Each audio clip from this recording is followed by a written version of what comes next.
을지대에 있는 이혜영이라고 합니다. 제가 이번에 말씀드릴 내용은 아토피 피부염과 피부 관리에 대해서 말씀을 드리고자 합니다.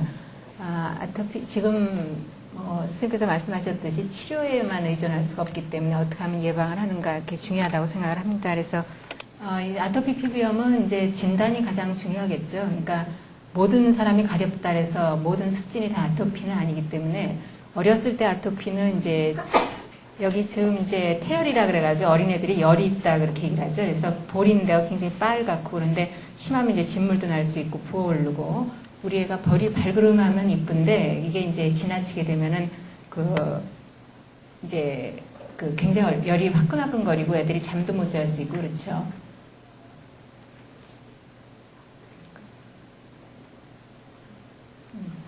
그러다가 이제 이게 약간 나이가 들게 되면 이렇게 접히는 부분에 가서 이렇게 생기게 되는데 이 접히는 부분이 땀선이 많다 그래서 땀이 많이 나는 부분이라서 이렇게 접히는 부분, 그러니까 팔꿈치 안쪽이라든가 무릎 뒤쪽 같은데 그리고 목 같은데 그런데 이렇게 뻘개지면서 오래 긁으면은 여기가 두꺼워져서 선이 쭉쭉 보이는 그런 식으로 될 수가 있습니다. 그래서 이런 병변이 있으면서 굉장히 가렵고 가족력이 있을 때 그걸 저희가 할 때 이제 아토피 피부염이라고 얘기를 하죠. 그래서 이러한 아토피 피부염을 갖다 진단을 일단 잘 하셔야지만 여기서 이제 내가 과연 이걸 갖다 우리 애들한테 해줘야 되는지 우리 가족한테 해줘야 되는지를 알 수가 있을 것입니다. 그래서 증상이라는 것이 굉장히 다양하다는 데 있죠. 그러니까 아토피 성향을 갖고 태어났지만 일생 동안 아토피 없이 살아가는 사람도 있고요. 굉장히 심해서 온몸이 뻘개지면서 벗겨지는 그러한 걸 갖다 겪는 사람들도 있습니다. 그러니까 일상 생활하기가 굉장히 어려울 정도로 그리고 개인이라고 하더라도 어떨 땐 좋아지고 어떨 땐 굉장히 나빠질 수 있다는 거죠. 그러니까 좋아질 때는 좋아지는 대로 유지를 할 수 있도록 해야 되고 나빠질 땐 그게 맞게 치료를 해서 좋은 상태로 회복을 해야 된다는 걸 갖다 의미합니다. 그리고 이걸 갖다가 치료를 안 하게 됐을 경우 특히 다른 질환으로 연결이 되는데 호흡기 알레르기라는 건 이제 대표적인 게 천식이 될 거예요. 천식이나 알레르기성 비염이 되는데 그건 서로 일치하거든요. 그러니까 그런 쪽으로 이행을 할 수가 있습니다. 그러니까 내 아이는 절대로 뭔 안 써 이렇게 얘기를 해가지고 병이 심하게 되게 되면은 그쪽으로 나쁜 것들이 굉장히 많이 들어가거든요. 우리가 생각하는 것보다. 그래서 그런 경우에 이제 호흡기 알레르기도 이행이 될 수가 있다는 거죠. 천식이라는 게 상당히 괴롭거든요. 알레르기성 비염도. 물론 아토피 피부염도 상당히 괴롭지만 호흡을 못한다는 것 자체가 굉장히 문제가 있을 수 있으니까 이런 걸로 최대한 이행되는 거는 막아줘야 되지 않을까 그런 생각을 하고요.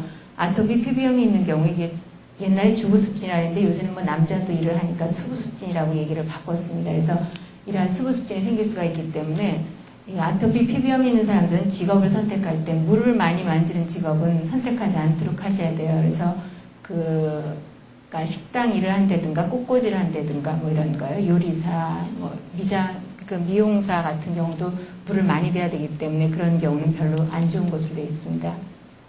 그래서 이러한 것들이 이제 어떻게 그러면 저희가 잘 유지를 해야 되느냐 하려면 이제 원인을 알아야 될 텐데 이 원인은 이제 부모들 마음이야 한 번 앓는 건 어쩔 수 없지만 한 번으로 좋겠으면 좋겠다. 평생 없이 살았으면 좋겠다 하는 게 바람이겠지만 이 유전적 소인을 갖고 태어납니다. 이 아이들이 대개가. 부모 중에 한 사람만 있어도 그 아토피 성향을 갖고 태어나기 때문에 이 유전적 소인은 인간의 힘으로 아무리 지금 뭐 배아줄기 세포가 그걸 뭐 모든 병을 고칠 수 있을 것 같지만은 인간으로 일단 개체로 태어난 이상은 절대로 유전자를 갖다 바꿀 수는 없어요. 그러니까 유전적인 소인을 가진 건 어떻게 해볼 수가 없기 때문에 아토피 성향이라는 거는 평생을 갈 수가 있다는 거죠.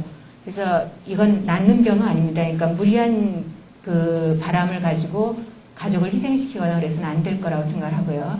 그 다음에 거기에 이제 유전적 소인만 가지면 그런 병이 생기느냐? 절대 그렇지는 않습니다. 한 30% 정도가 이 정도의 관계가 대개가 이제 여러 가지 인자에 의해서 생기는 경우는 대개 한 30~40% 이 정도가 그런 소인만 갖고 병이 생긴다고 보는 거고요.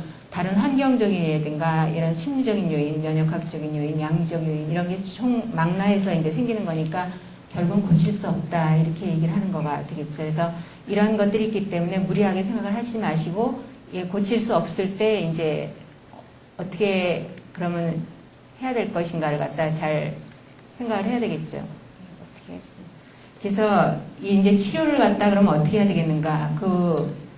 원인을 잘 모르니까 계속 오랫동안 지속이 된다는 그런 거를 전제로 했을 때 오랜 기간 치료하게 되면은 치료라는 건 반드시 효과가 있는 것을 치료라고 합니다. 그렇지만 반대적인 게 반드시 있어요. 반작용은 항상 모든 거에 다 있기 때문에 부작용 없는 약은 세상에 존재하지 않습니다. 그러니까 100% 부작용이 있다고 말씀드려도 과언이 아닐 정도로 심지어 우리가 먹는 보약이며 먹는 음식물까지도 다 부작용이 있는 거니까 오랜 기간 치료에 따라서 했을 때 우리가 음식물 먹듯이 부작용이 적다. 그렇게 되면은 성공하는 거가 되기 때문에 이러한 부작용을 갖다가 저희가 가장 염두에 둬야 될 것 같아요. 그러니까 어디서 누가 했더니 효과가 좋대더라. 그거는 별 문제가 안 됩니다. 아토피 피부염은. 그러니까 그것이 10년, 20년 우리 애가 어렸을 때부터 아토피를 앓으니까 10년, 20년 됐을 때 과연 부작용이 없겠는가 이걸 꼭 생각을 해주셔야 됩니다. 이거는. 그래서 적절한 조절과 관리가 필요하고 질병의 악화 방지 및 예방이 그래서 중요하다 이렇게 할 수가 있겠죠. 그러니까 치료는 하더라도 그 예방과 관리를 갖다 항상 염두에 두셔야 합니다. 그래서 아토피 피부염은 이렇게 보게 되면은 그러한 이제 전형적으로 이렇게 접히는 부분이라든가 어렸을 때 볼이 빨간 거 이외에 피부가 상당히 건조한 게 많아요. 그러니까 마치 때가 몸에 있는 것처럼, 그러니까 어디 가서 문질렀는데도 그 다음날 보면 이렇게 허옇게 일어나고 가서 또 문질러야 되는데 이건 문질르는 게 아니라 이 각질층 사이에 기름이 빠졌기 때문에 우리 육안으로 이렇게 보이는 거거든요. 그러니까 나는 기름이 부족하니까 기름을 좀 넣어달라 이런 걸 뜻하는 거거든요. 그러니까 이럴 때 문지르고 오시면 마저 기름마저 있는 거마저 다 제거하는 거가 되기 때문에 절대 그리 하시면 안 되고요. 그 제거 여기다 그걸 보충을 해주셔야 됩니다. 보습제를요.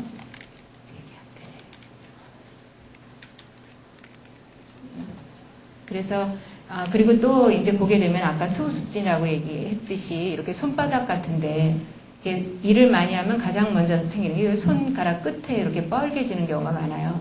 그러다 좀 심해지면 손바닥 전체로 이렇게 올 수 있는데 이러한 수부습진이 잘 생기는데 보시면은 이렇게 허물이 여기도 역시 일어납니다. 앞에 거랑 공통적으로. 그러니까 피부 표면이 망가졌다 이런 걸 갖다 느끼실 수가 있을 거라고 생각을 해요. 그래서 이런 일 때문에 그건 이제 하시면 안 되고요. 그 다음에 이제 발도 마찬가지입니다. 이건 무좀일이 아니냐고 자꾸 오시는데 무좀은 이런 데 생기는 게 아니고요.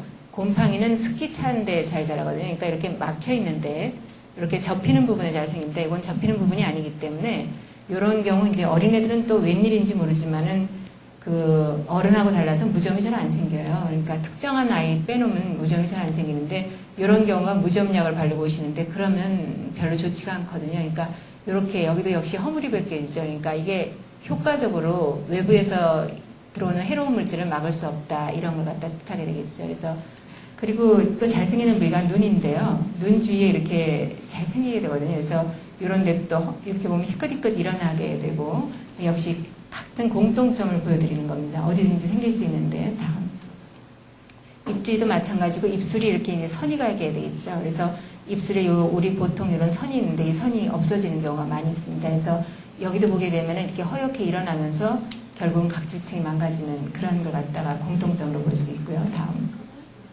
그래서 이런 것들을 보게 될 때 우리가 그 습진이라 그러는 건 이제 아토피 피부염이 어린애들한테 가장 많이 생기는 일종의 습진입니다. 습진은 습하다는 거가 아니라 이 피부가 두 층으로 보통 나눠요. 이게 표피라는 데하고 이 밑에 진피층 두 층으로 나누는데 이 표피는 사실상 이렇게 두껍게 그려져 있어도 종이 백지 한 장보다 얇습니다. 그래서 그러한 것에 이제 이렇게 여러 층이 있는 거죠. 여러 층이 있는데 이러한 여러 층이 있을 때 여기서부터 이제 이게 막 증식을 해가지고 여기 올라와서 떨어져 나가고 때층으로 해서 떨어져 나가는데 이러한 요 표피에 어떤 병이 생기는 거가 그걸 통틀어서 습진이라고 그래요. 그게 전염이 안 되는 표피에 생기는 그런 그 질환을 갖다 통틀어서 습진이라고 그러기 때문에 피부과 질환 중에 한 3분의 1 내지 4분의 1이 습진입니다. 그래서 굉장히 많은데요.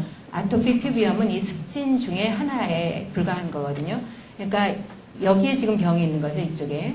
그래서 이러한 것들이 생기는데 이걸 갖다가 앞에서 봤듯이 이제 희끗희끗 일어나잖아요. 이게 정상적으로 여기서부터 여기까지 제대로 코스를 밟아서 제대로 가면은 우리 육안으로 안 보이게 계속 여기서 죽은 세포가 떨어져 나가고 있는데 이게 한꺼번에 뭉뚱그려서 염증이 생겨서 떨어져 나갈 때는 우리 육안으로 허옇게 보이는 겁니다. 그래서 이렇게 희끗희끗하게 보인다 그러면 각질층이 좀 여러 개가 떨어져 나가는구나 이렇게 생각하시면 맞아요. 그래서 이렇게 돼 있고 이 혈관이라는 건 이 표피 밑에 있습니다. 표피에는 아무런 구조가 없어요. 그러니까 혈관이라든가 신경이라든가 뭐 이런 땀선이라든가 이런 거는 다 이 밑에 있습니다. 그래서 우리가 피가 나도록 긁었다면 이만큼을 띄어버리는 거예요. 이렇게요.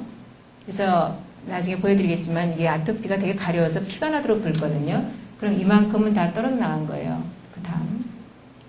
그래서 이게 맨 끝 위가 각질층인데 이 각질층이 한 두세 층이 이렇게 죽은 세포하고 기름하고 죽은 세포하고 기름하고 이렇게 벽돌하고 세면 쌓는 식으로 되어 있습니다. 근데 우리가 많은 에너지를 소모해서 이걸 만들어서 외부 환경으로부터 차단하는 거예요.